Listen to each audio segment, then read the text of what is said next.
范闲见过大殿下。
我听过你的名字，臣惶恐。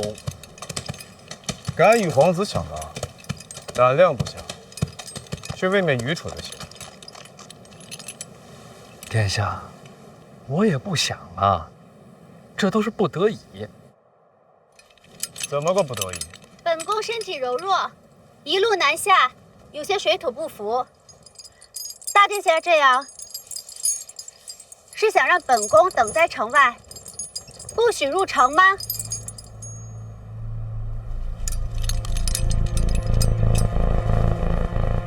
回殿下，这就叫不得已。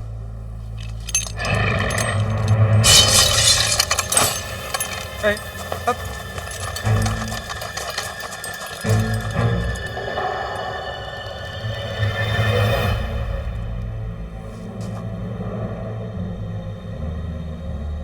倒是有几分本事。殿下的家事儿，臣慌什么？如果我非要让你让路呢？那臣就只有一死，给殿下赔罪。是本宫想早日进城，与范大人无关。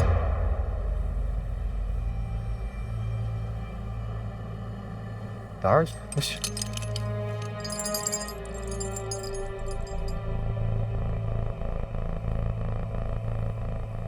范闲，你是觉得我不敢杀你是吗？殿下有什么不敢？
好身手啊！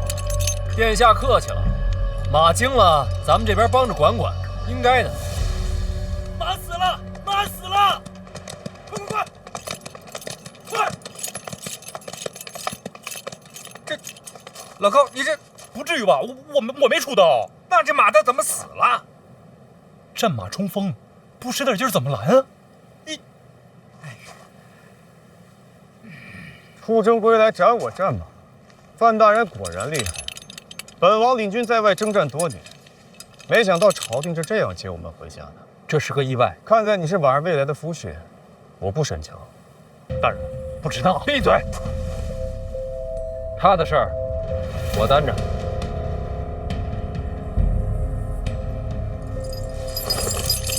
是本宫发的话，不必为难范大人。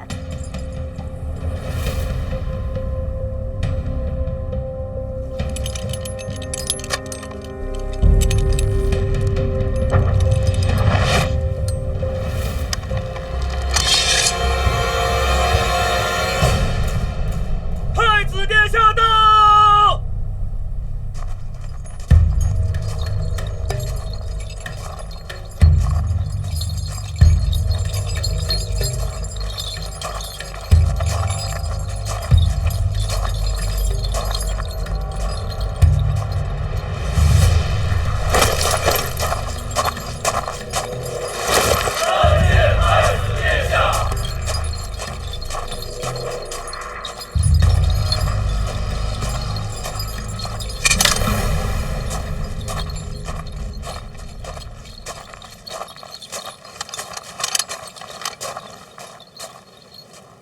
陈范闲参见太子殿下。自家兄弟不必多礼。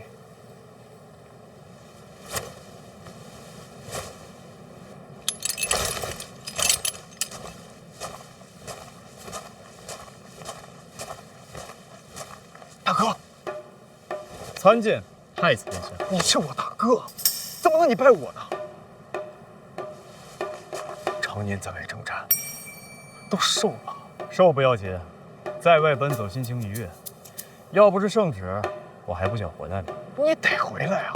不知道坐地里的多想你吗？哥，抱抱。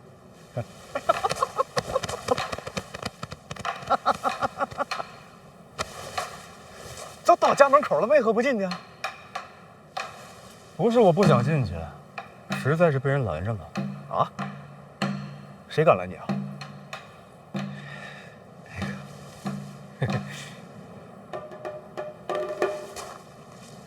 不又是你啊！拦我大哥是重罪，你知道吗？臣哪有那么大胆子呀？这不是北齐大公主殿下也在撤退，说着一路远行，水土不服，想早点进城休息，是吧，公主？确实是本宫的意思。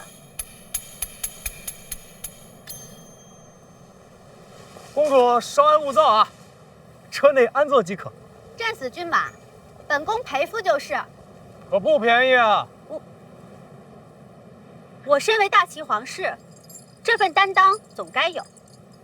那你比我有钱，我是赔不起。我也是母后给的。多少银两，告知我便是。好，回头我单独找你。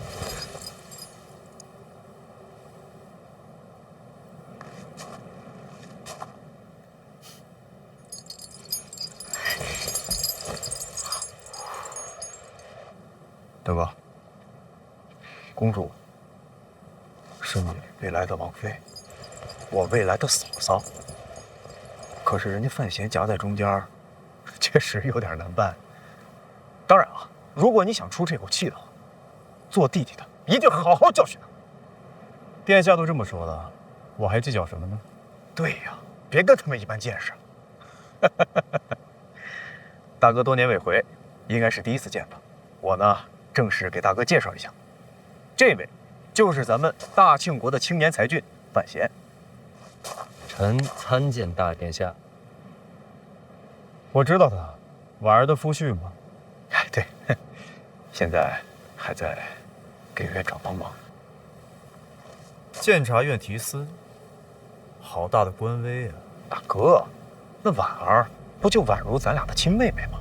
那看在婉儿的份上，咱们放你未来的妹夫一马。殿下真的以为我是为了拦路生气吗？那大哥是为何呀？成婚可是大事，可如今呢，父皇说，只要娶了婉儿，就能够接手内库的财权，然后他就出现了。他要娶的到底是婉儿本人，还是那数不尽的荣华富贵？自然是为了人。谁都会这么说。陛下开的口，非要搭上内库，我倒是不想要，总不能抗旨啊。父皇这旨意，确实糊涂了些。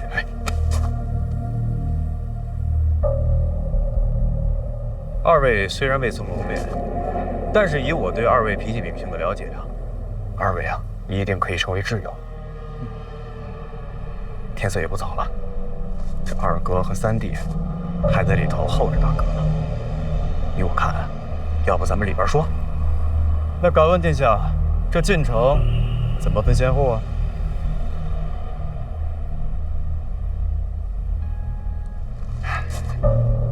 你来的可真是时候啊！那可不是吗？还是太子做主吧。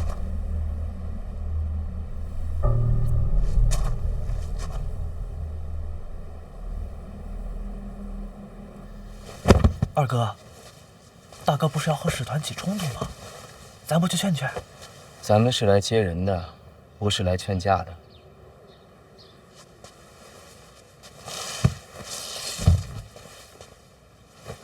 那太子殿下怎么过去了？太子跟我们不一样，那太子会帮谁啊？他呀，谁都帮，又谁都不帮。那太子可太不容易了。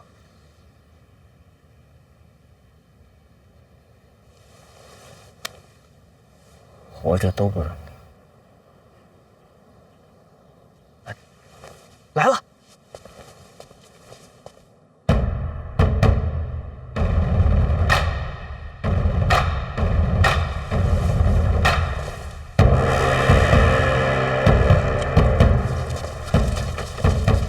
怎么同时进城？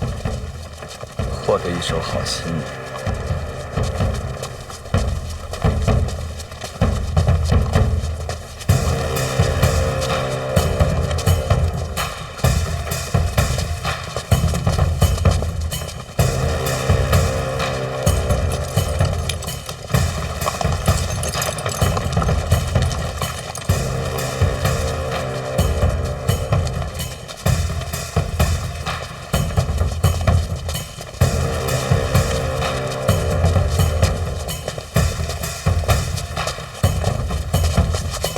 大哥，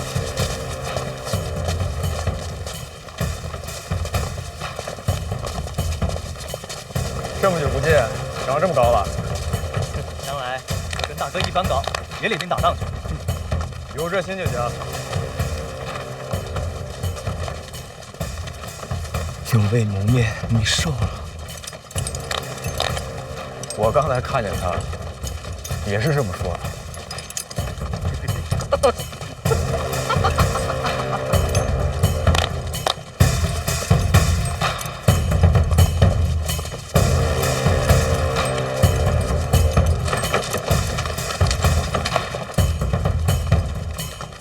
那大哥好好看看。结实了很多啊。早知道你跟大哥一起回来，我应该给你准备些礼物。殿下客气，您在路上准备的厚礼，我已经收下了。真的，我都忘了。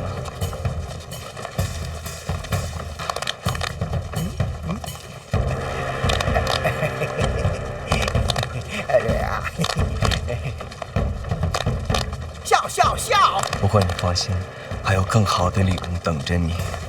那就期盼。要说还是咱二哥面面俱到。太子殿下功高盖世，力挽狂澜。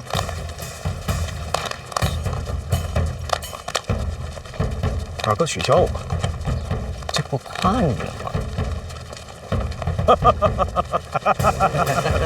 过奖了，二哥。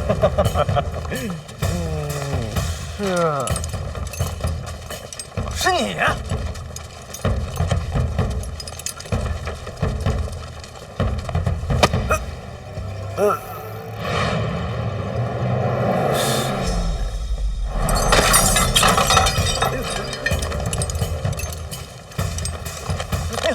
这位就是三殿下。不是做梦，他是真的。躲什么呀？他们打晕了我。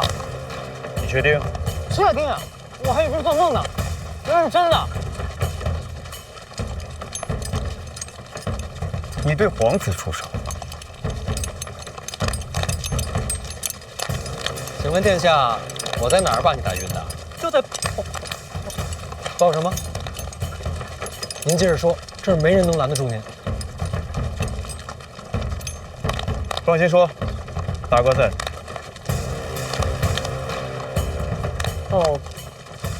抱歉啊，我记错了。记错了。啊，确实是有噩梦。那这么说，咱们没见过？没有，头一回见。吓臣一跳。真记错？真的，我常年在宫墙之内，哪有机会见范大人？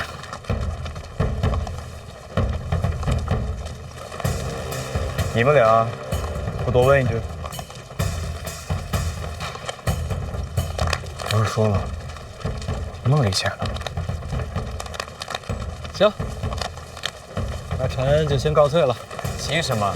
久未谋面，不再多聊聊。归心似箭呐，出门这么久，确实想家想哪儿了。倒是难为你了。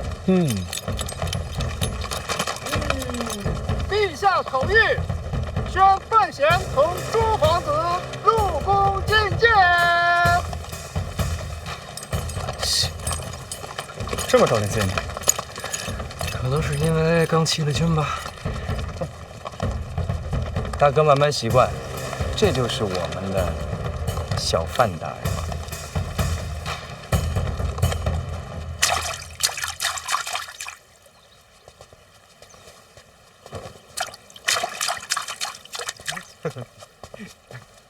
大哥，太子殿下，殿下，都说了，自家人不必多礼。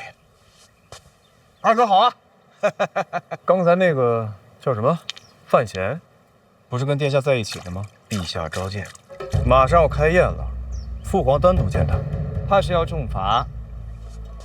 为什么？范闲出使归来，中途假死，闹出这么大事端，总要有个结果。听说是四顾见威胁，无奈装死。遇险是遇险，欺君是欺君，两码事。二哥这话严重了，毕竟对方是大宗师，情有可原。哦，太子的意思是，只要情有可原，人人皆可欺君。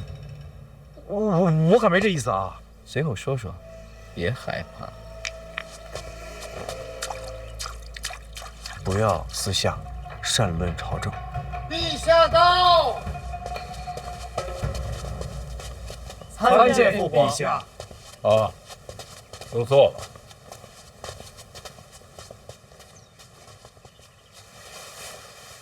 李成儒，你精神头挺好啊。多年未见，父皇身体可好？死不了。坐。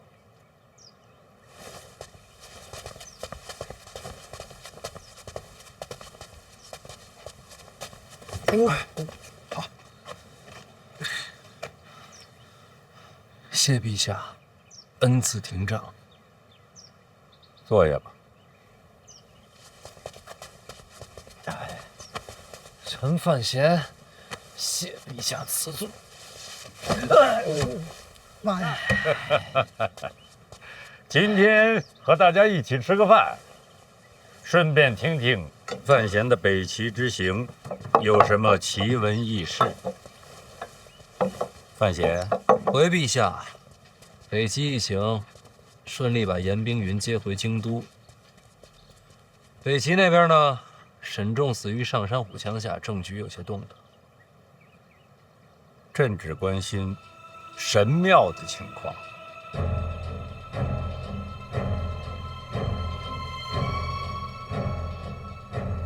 萧恩临死前透露，神庙真实存在，就在极北之地雪原之中。说。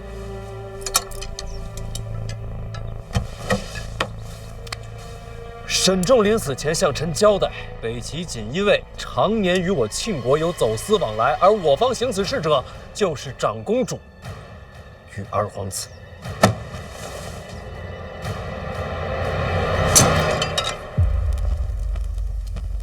御书房内，家宴已然开席了。范闲没走，回皇后，范大人留下了。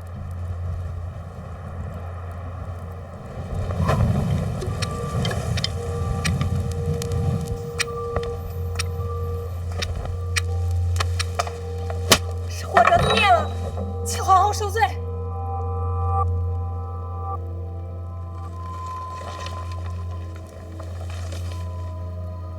外臣入席，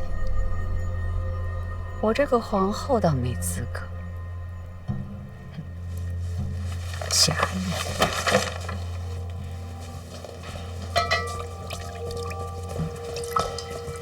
都聊什么了？回皇后，范闲参二殿下和长公主，罪名是与北齐走私。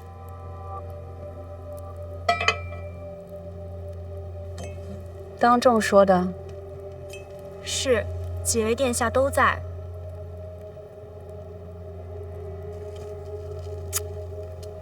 陛下如何回复？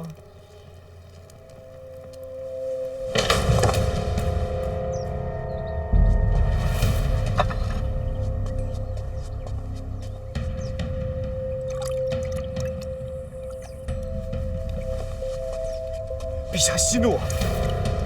以儿臣对二哥的了解，他不可能行此等事啊！这其中定是有什么误会吧？陛下，臣领罪。臣与姑姑从没做过愧对庆国的事情，可小范大人如此人物，若没实证，怎会妄言？臣或许是做错了什么事，让小范大人有了误会。小范大人，范闲，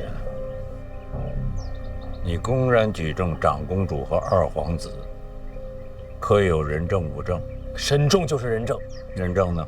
人虽然死了，但做过的事儿总能查得出来。人死了，没有任何凭证，你敢指责二皇子？你是什么人？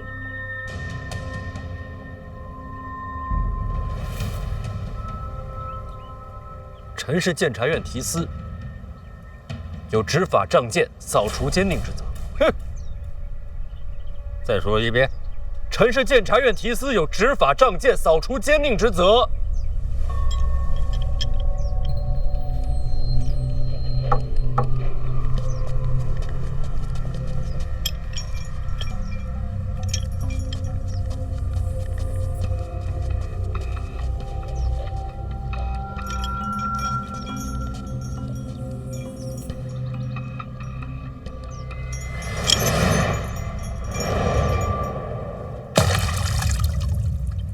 父皇，这范闲确实可气，在城门外还拦了我的马，原来见了你也是一样。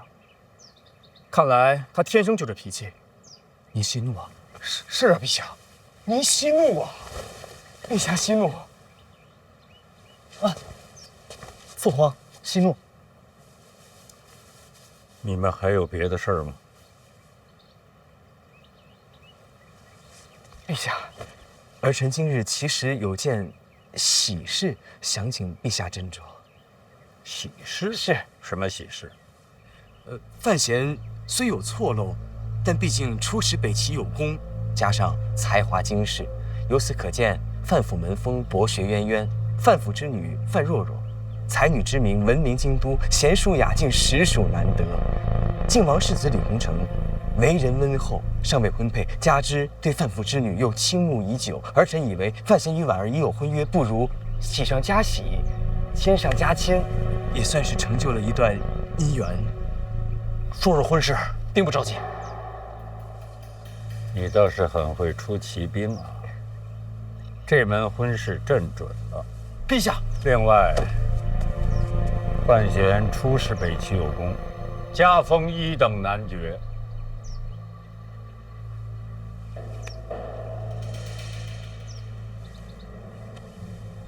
你这么喜欢喜庆，那么朕赐你一桩婚事。叶仲的女儿叶灵儿，与你非常般配，朕把她赐给你了。我与叶灵儿也并不熟悉。好了，你们接着吃吧。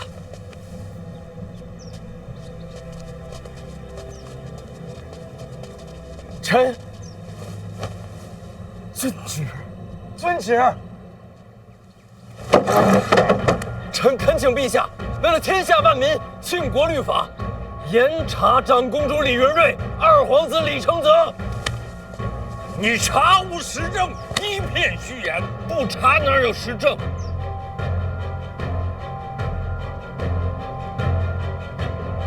真是大清人！此案冤魂无数，罪无可恕，望陛下严查。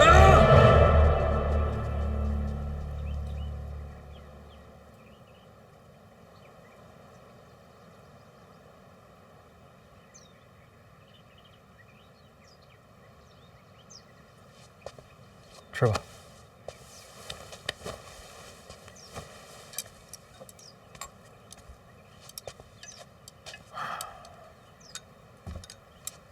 恭喜啊！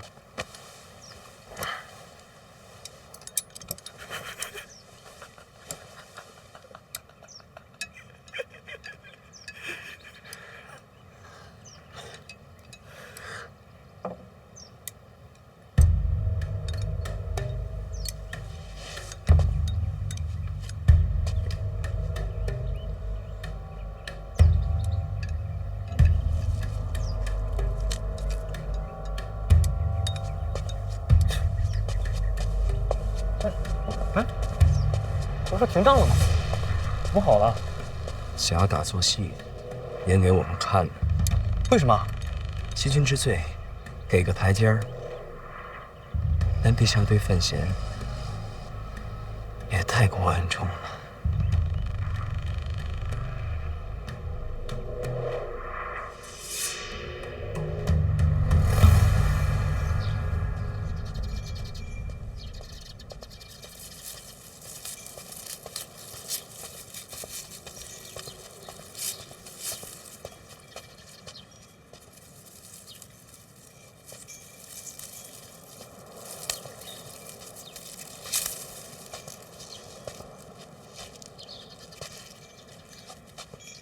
别灰心，毕竟二哥和姑姑是皇亲。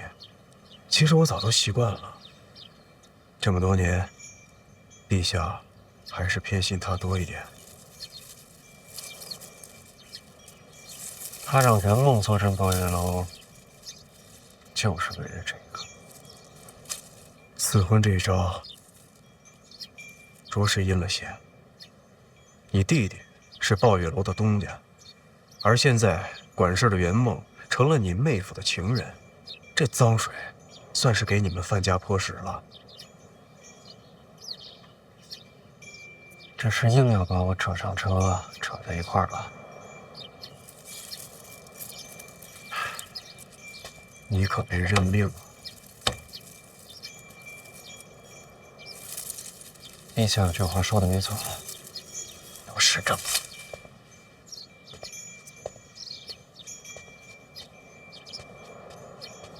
殿下，史家镇的事查得怎么样了？有回音吗？走私物资都要从该处囤积转运，只要能查出老二和史家镇有勾结，这件事的实证就坐实了80%。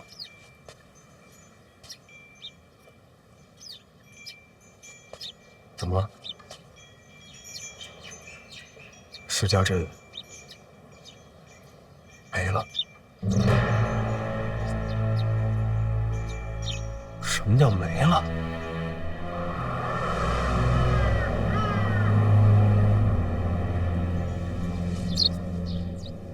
总不能一个活口都没有吧？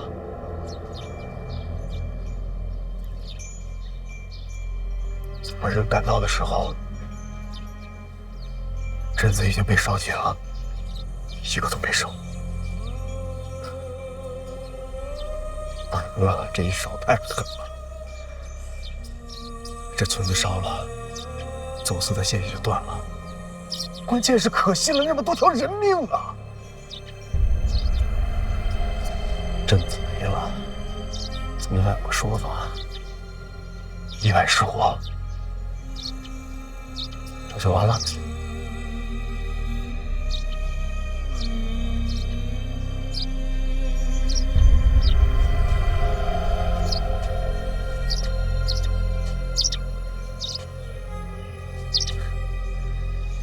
一手遮天。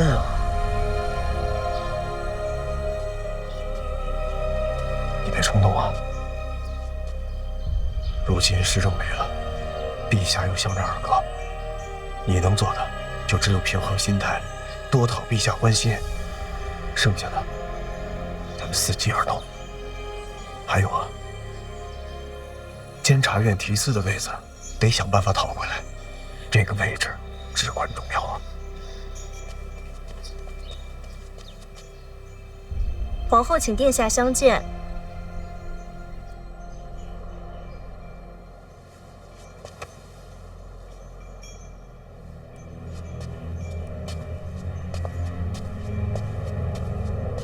别气馁啊，你我合力参见母后。不必多礼，没外人了。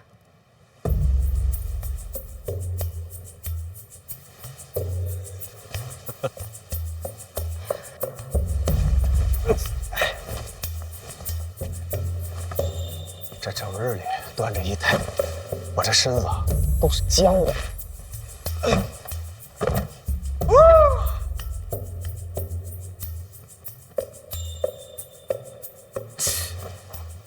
母后，你说二哥天天赤脚在地上走，是不是特别舒服？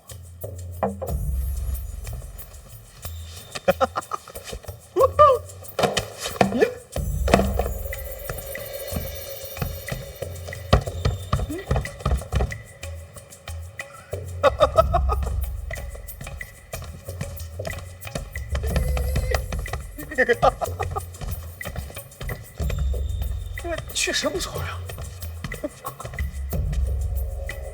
母后还是那么怕黑？一向如此。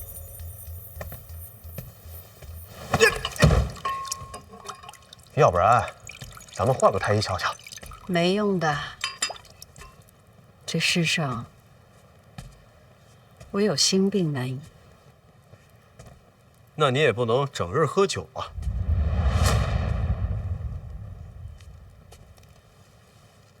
怎么？你是来教训我的？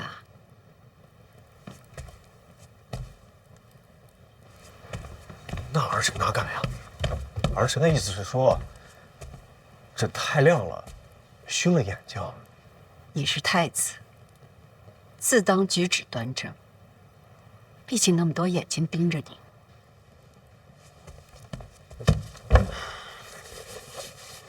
儿臣也就只敢在母后面前这样。这即便是在东宫，也丝毫不敢懈怠啊。真的吗？日日如此，如履薄冰。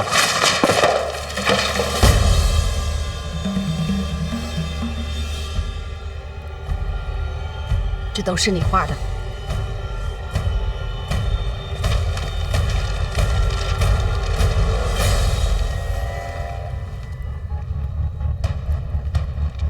怎么会在母后这儿？这不画脸也是取乐。你要不要我再问清楚，这到底画的是谁？你是太子。儿臣知错，儿臣谨遵母后教诲，儿臣再不画了。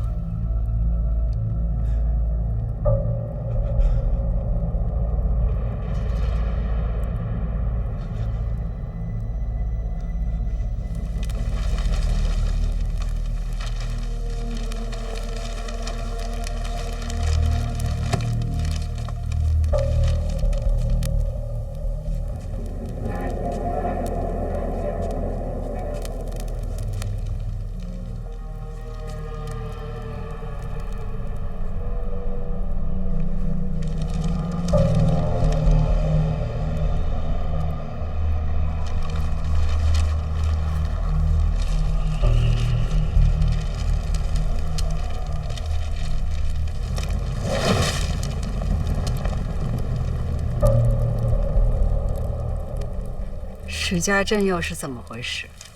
二哥反应及时，我的人赶到的时候，他的人早都撤走了，镇上没有留下任何证据。那你又何必放火屠镇呢？因为范闲是个好人，只有这把火烧了，他才能跟二哥势不两立，才会永远站到我这边。那就更不能让他知道真相了。母后，请放心，这世上除了疯子，谁会无缘无故做出这种惨绝人寰、卑劣行径的？真相只有一个：二哥行凶图朕。你就这么看重范闲？谁不喜欢好人啊？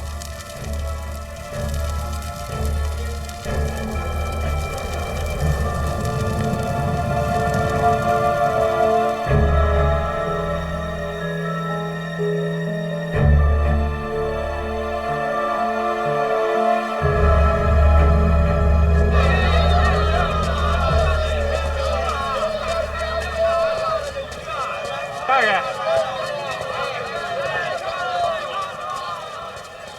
启年在这儿等您呢。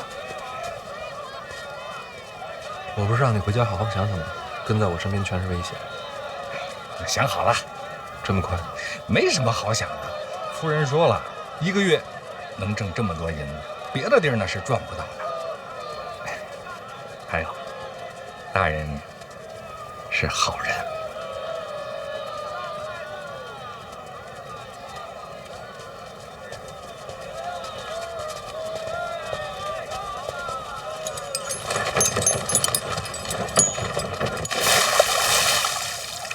好人有什么用啊？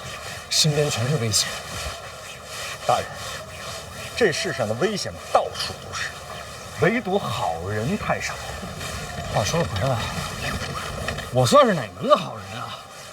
我身上毛病多的是，我怯懦、自私、贪婪、自负，有的时候安于现状，有的时候瞻前顾后。说穿了，我就是一个普通人。普通人遇到现在这局面，会怎么做啊？会怎么做呀？撂挑子不干啊！提丝也没了，线索也断了，我拿什么查下去？我凭什么查下去？与我何干呢？人啊，就是得学会独善其身。大人，您可千万别这么说，您的言行主张已经改变了很多人呐。谁呀？起码有我，王启年。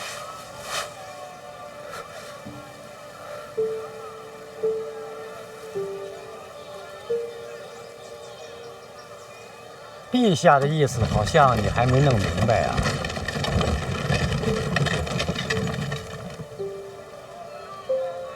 我明白，撤我提丝腰牌，赐婚李承泽叶家。谁不知道叶家有大宗师坐镇啊？这门婚事一成啊，李承泽将来就是前途不可限量。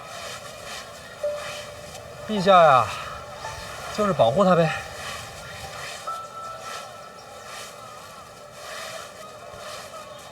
心里委屈，我哪敢委屈啊？他什么身份，我什么身份？陛下护着自己儿子，应该的。所以你就不想查下去了？院长，我拿什么查下去啊？皇子犯法，我冒死进京向他进谏，他不听。好，我听他的，我活着回来，重新向他进谏一次，他还是顾左右而言他。我说什么有用吗？这世上我能相信谁啊？我能相信他吗？我能相信你吗？你信不信我没关系。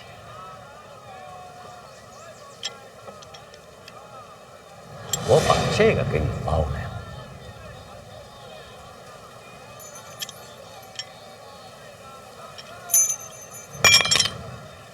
陛下把它扔到水里，说过要撤你的提丝吗？今天的所言，所有人都能看出陛下在护着李承泽，所以从现在开始，这件事就算过去了。化名为暗，这是要我潜在波涛之下寻找暗流。怪不得要扔在水里。想得过多，想得过多。意思是这个意思。可是史家镇没了，如果你要不冷静的话，还有许多史家宴会没有。现在最重要的是，你真正了解你的对手吗？你是不是想到你今后怎么做？我的对手是李承泽和所有像他这样的人。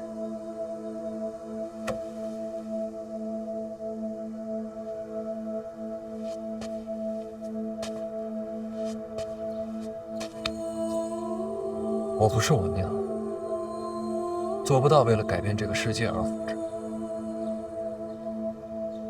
但我活这一世呢，最起码想要做一个自以为的好人，让我的良心能平静一些。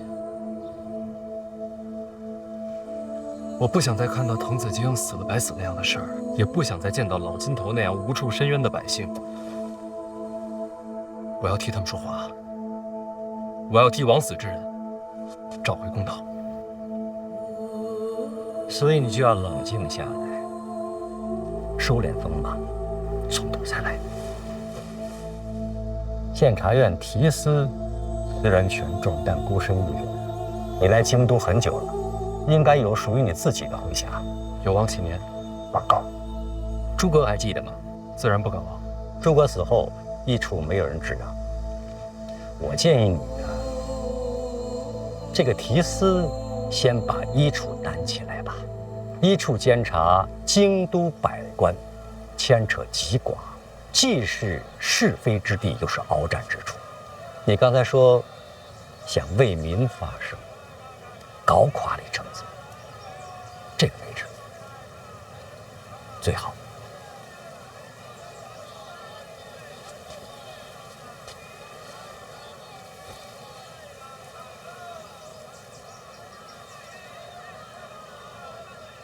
陈院长，我这次北齐之行，听说了不少事儿。好啊，见世面。是不是我这一生都在你们掌控之中啊？如果我说我在帮你，你信吗？我敢信吗？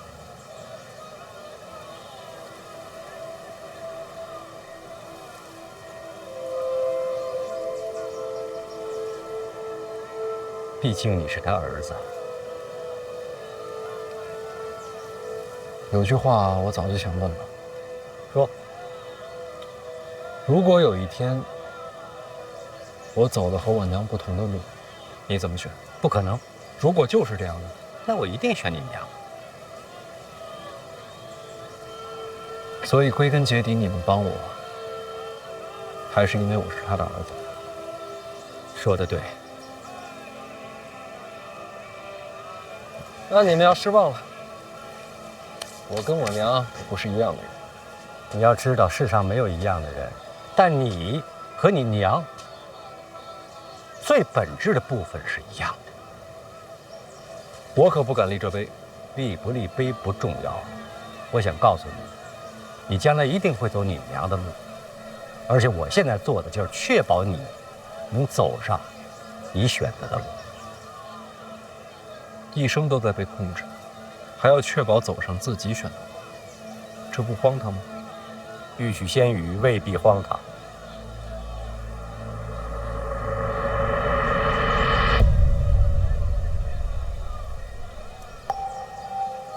你是早就想好了？我曾经说过，你想做什么，我都会在。我没生气，我气什么呀？我是讲道理。我问你，范闲远行归来，不首先回府请安，是不是有违孝道？真闹大了，礼部是不是能参他？你说的真对，是。你也有认错的时候。哼，但不是我叫他来，不是你。其实是我自己想来的，我是想擦擦这石碑。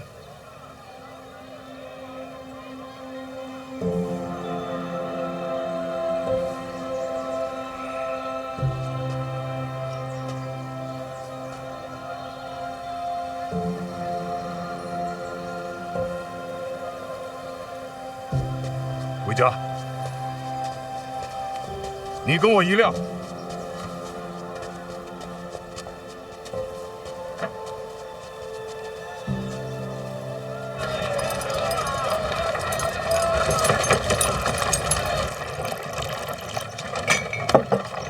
您喝茶。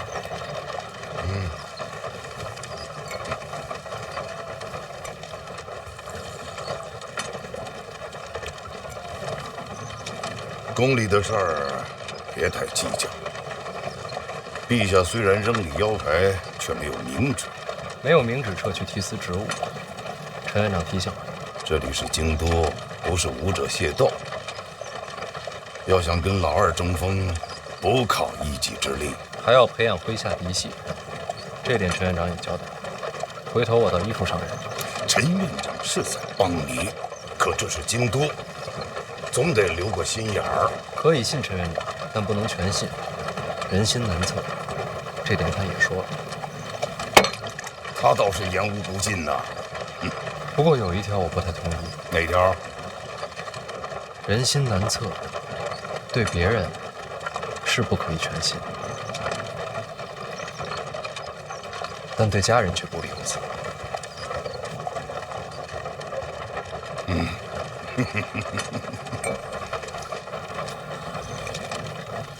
哎呀，礼部那些家伙经常拿孝道来说事儿。我赶过来并不是稀罕请安，我是担心你在官场上被人落下把柄。父亲大人金口玉言，我听了之后啊，茅塞顿开。想明白就好。哎呀，回来之后还没去看过婉儿，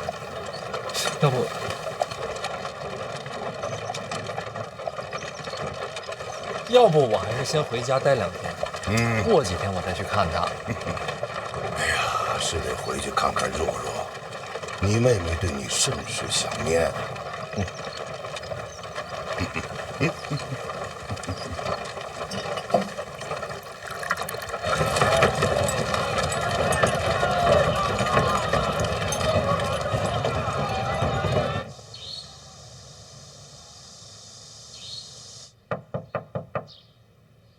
若若，若若，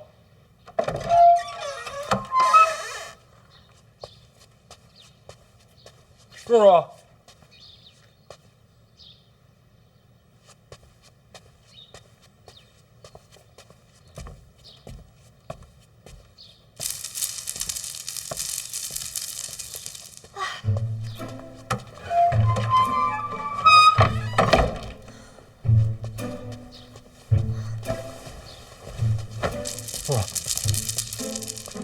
哥，你终于回来了。你干什么去了？我浪迹天涯去了。浪迹天涯？去了多久？大概1炷香时间吧。你这浪迹天涯的还挺快。其实也不光是浪迹天涯，我主要是逃婚去了。陛下赐婚的事我听说了，我不乐意，所以收拾收拾就跑了。那怎么又回来了？走得太着急，走到一半冷静下来，想明白一件事儿。哥，你说这世上我最信谁？谁？当然是你呀。所以我想着是走还是留，我得先问问你。那我要是说让你留下呢？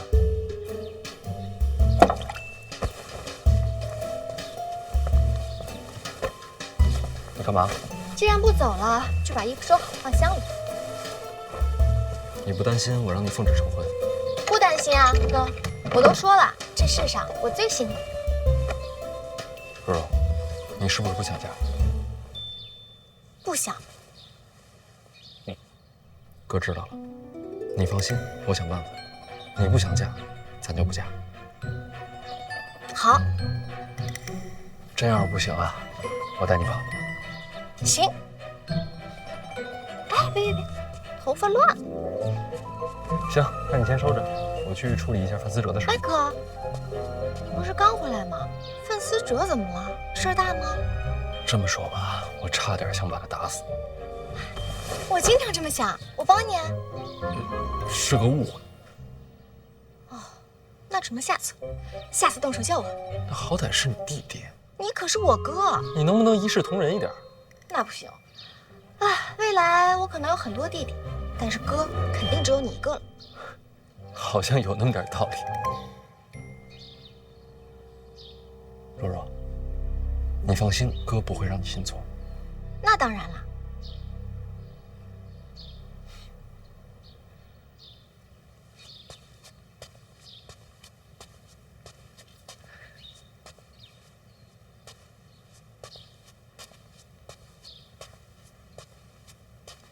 哎，你说范闲回来了？是的，少爷。我爹特高兴吧？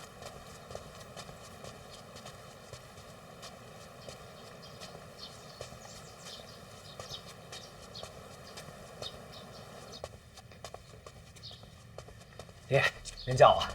哎，哥，你可回来了。这还什么都没问呢，就先跪了。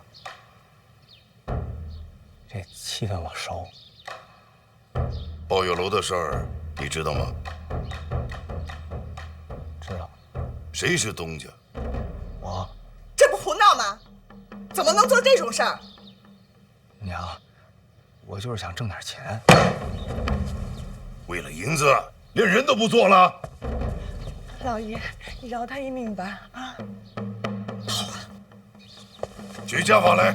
哎，不用。其实他也是被人骗了。对，死者本来就不聪明，肯定是被骗的。娘，您平时不是说我挺聪明的吗？这会儿就闭嘴吧。不论是否被骗，既然犯了错，就要受罚。这顿打，他逃不了。其实我已经打过了。对，范闲他已经打过了。你们见过？啊，见了。上回差点把我打死。为何不跟我说？我哥说跟谁都别说，就让我在屋里待着。这些天不出门，是因为范闲？啊。那岂不是早就回过京都？确实回过。到底怎么回事？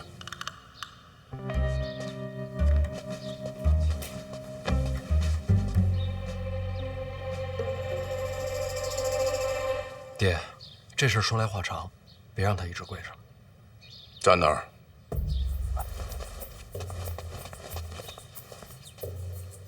说到底啊，这件事儿还是老二给我挖的坑。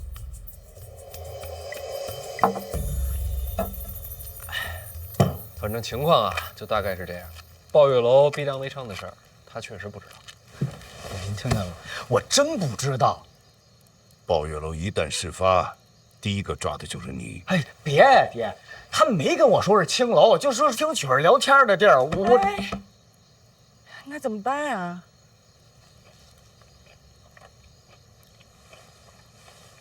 其实这事儿啊，只要我妥协服软，就能过去。那不可能！你娘这么相信我？什么时候见你服过软呀？死者这事儿你有安排了？短时间之内，抱月楼要想跟他撇清关系，不太现实。现在要想保他，就只能离开京都。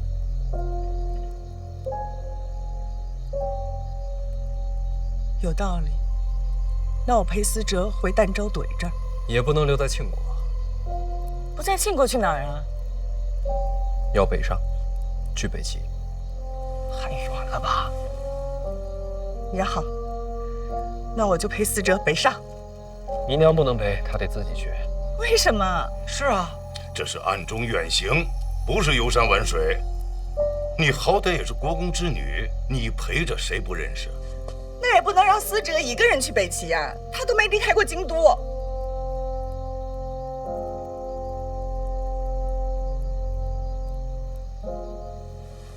范思哲，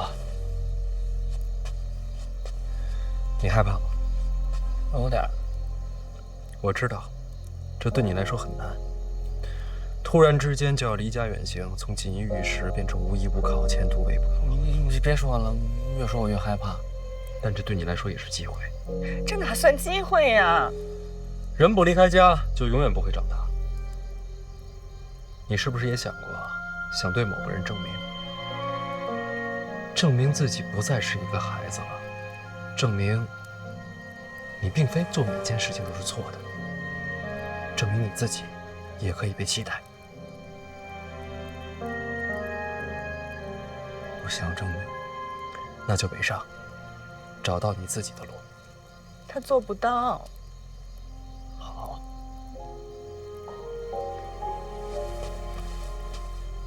大声一点。好，我听不见，我能做到。错误是我犯的，我就承担后果。爹，我愿意去北齐。可你明明在害怕呀！娘，我是害怕呀，可是我也不能走在您的身后啊。我已经长大了。何时出发？今晚。这么快？快点好，娘，我怕再过2天我变卦了。哥，北齐是不是特冷啊？有点冷。好，那我多拿几件厚衣服啊，我怕一会儿来不及了。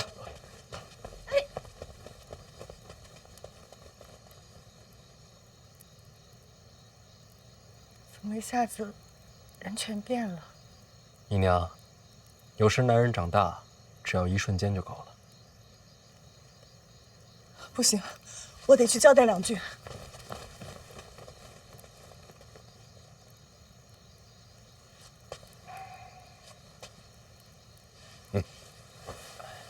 还真有些突然。说到底啊，他还是被我牵连的。你刚才说的没错。什么？男人长大只要一瞬间就够了。命运嘛，总是突如其来。这小子没让我失望，不愧是我儿子。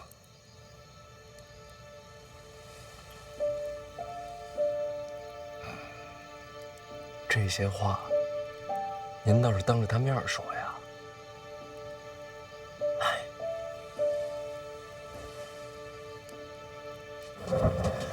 天冷了就记得加衣服，每天吃饭别马虎了。知道了，娘，您别送我了，再送我真舍不得了。行，行了，别哭了，您再哭该出皱纹了。你才出皱纹呢。走了，娘。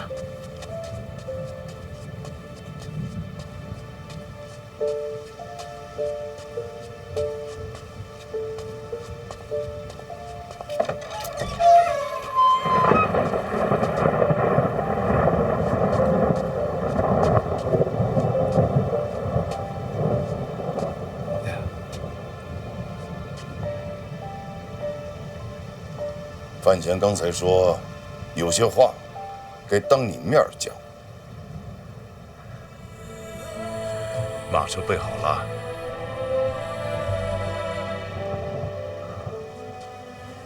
谢谢爹。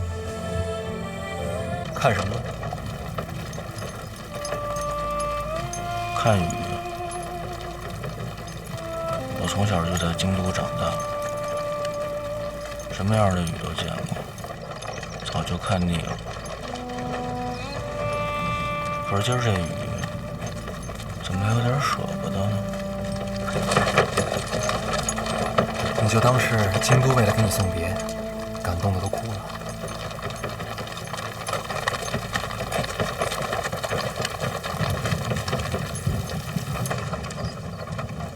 要不你也哭出来？我不哭。我现在是大人了，大人都不哭，大人也会哭。有的时候长大了，想哭的时候更多。哥，那你陪我一块儿哭吧。北上的又不是我哭什么？就一句好话都不会说。什么？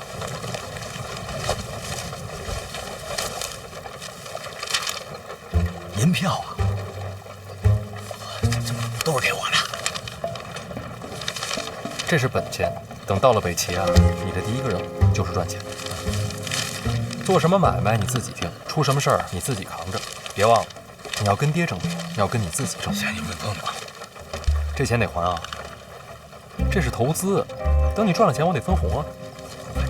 咱们这亲兄弟还算这么明白呢。不要还回来了？不，你放心，肯定不能让你赔本。你说这个挣钱是第一个任务，那第二个任务是什么呀？你还记得郭宝坤吧？啊，他也在北齐。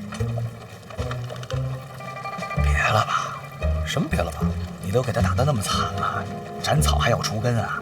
他现在给我做事呢。他都能给你做事了。你到了北齐，第一个先去找郭宝坤啊，然后呢？接下来我跟你说的话，记在心里，别告诉第二个人。那能告诉郭宝坤吗？别告诉第三个人。咱说话得严谨。闭嘴！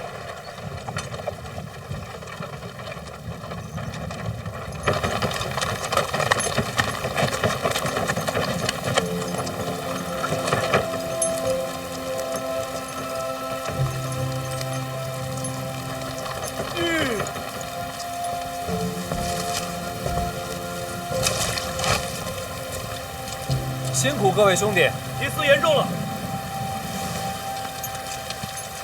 这几位会护送你北上，一路上他们照顾你。他们几个是谁呀？别忘了我跟你说的话，路上小心。走吧。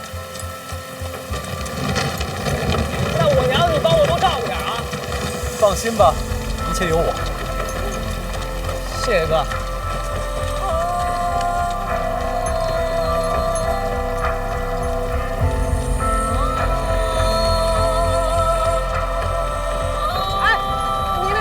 记着呢啊，放心吧，亏不了。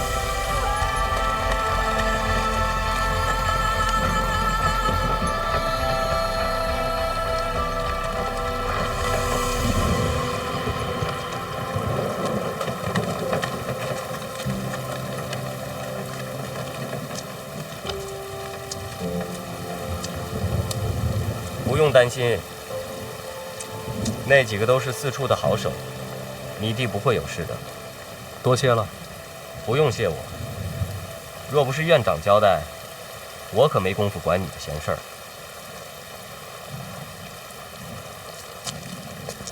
哎，明天我到一处上任，要不要来看一眼？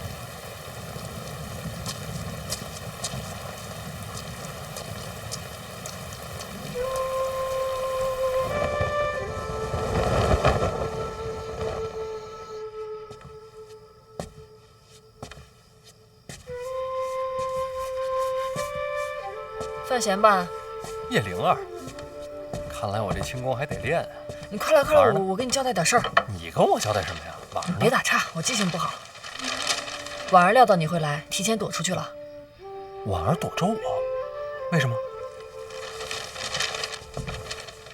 她让我跟你说，第一点，婉儿知道你很爱她，她也很爱你。第二点，因为第一点，所以她很担心你刚回来会面对很多危险，她希望你能集中精力好好应对。第三点，因为以上两点，你最近就别来找她了，她是不会见你的。这话都是婉儿说的？这都是我理解婉儿说的话。哦，她说你会懂她的。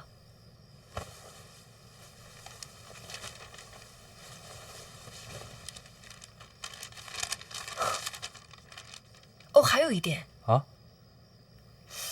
什么来着？哦，他说他一直都在。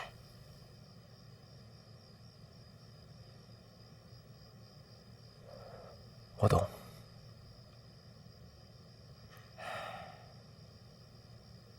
哦，那麻烦你也帮我转达两句呗。哦，行，你说吧。第一，想你；第二，放心。怎么到我这儿你就不记了？就4个字我还记不住。哦，有道理。你快走吧。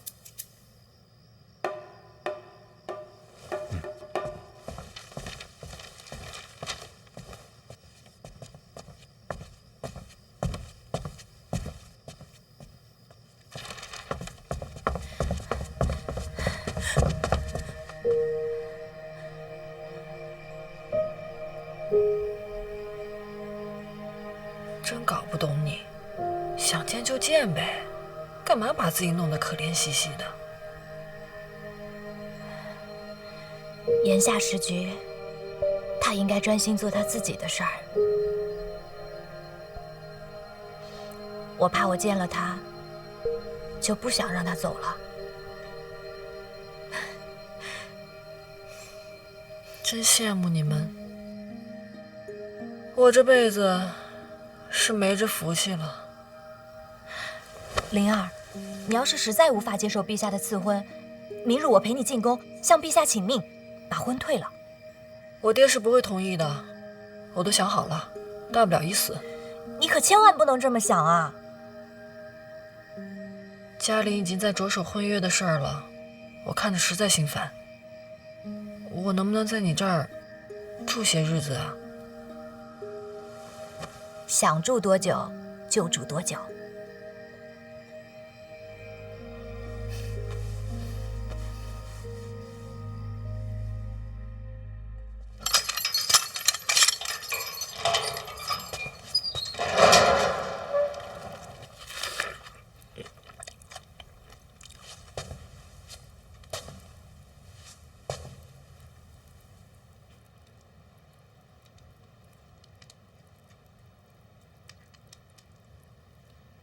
爹，我回来了。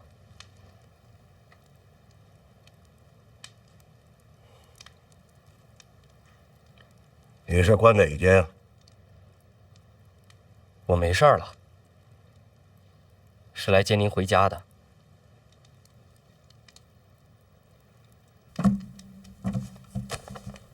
你没事就好，别回去吧。我在这挺好的，不回。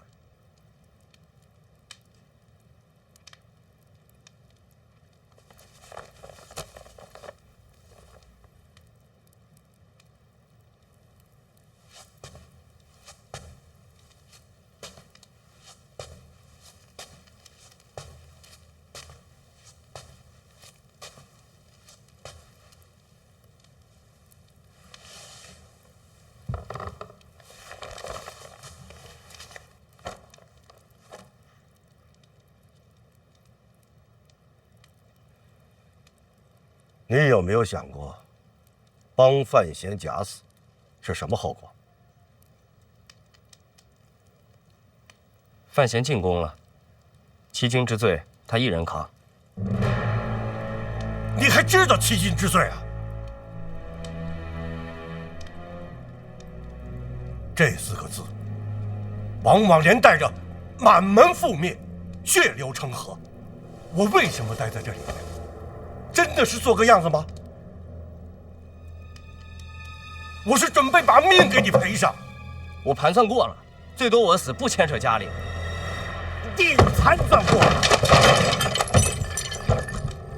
庆国律法、陛下天威，都是你判断出来的？若有差池，我一人顶罪。你还觉得自己了不起？命说不要就不要，死了一了百了。我也是不得已而为之。怎么就不得已，让你如此不计后果？此事涉及皇子谋逆，那你就回京再说呀。事关庆国，我不该坐等。这么说，你还是为了庆国？我所行之事，皆是如此。为了庆国，不惜欺君，庆国高于一切。那陛下呢？陛下当然身系天下，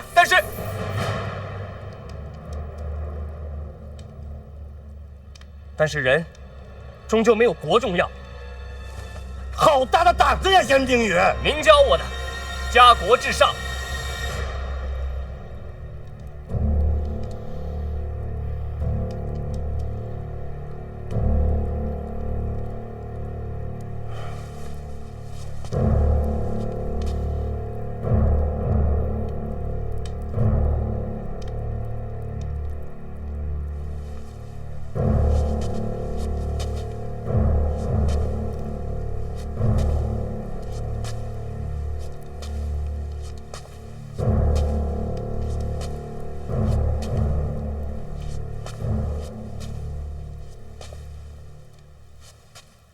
总算你还知道，看有没有人才说这种话。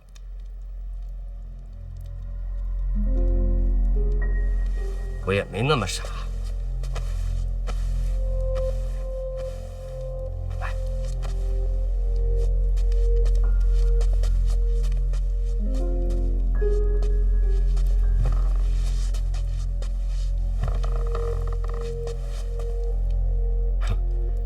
我看难说。哼，你为什么要帮他？我不是帮他，是为庆国。但你也在配合他。是。他这人虽行事荒唐，但也算是有些胆色。这么说，你愿意辅佐他？为什么要辅佐他？监察院未来，或许是他接班。陈院长无可替代。啊。